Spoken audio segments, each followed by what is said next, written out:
আজকাল আমাদের মনে যা কিছু প্রশ্ন আসুক না কেন সেটাকে আমরা সবার প্রথমে এআইয়ের কাছ থেকে জানতে চাই, কিন্তু নিজের কোনোদিনও এমন কি মনে হয়েছে যে যে এআই আমাদেরকে এত অ্যান্সার দেয়, এত ফটো বা ভিডিও এডিট করে দেয়, সেই এআই কীভাবে কাজ করে, এআই কীভাবে আমাদের সঙ্গে কথা বলে?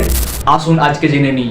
সবার প্রথমে ডেভেলপাররা এআইকে লক্ষ লক্ষ বই এবং বিভিন্ন ওয়েবসাইট এবং কিছু লেখার উদাহরণ দেখায়, আর এইভাবে এআই শিখতে থাকে সব কিছু।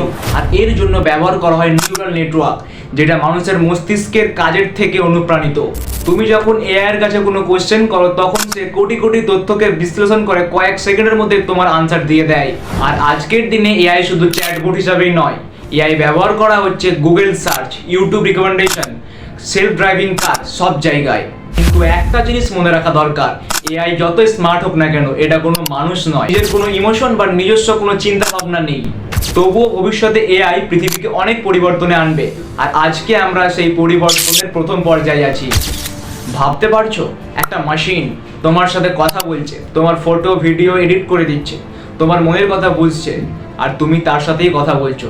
তুমি কিছু বুঝতেও পারছো না।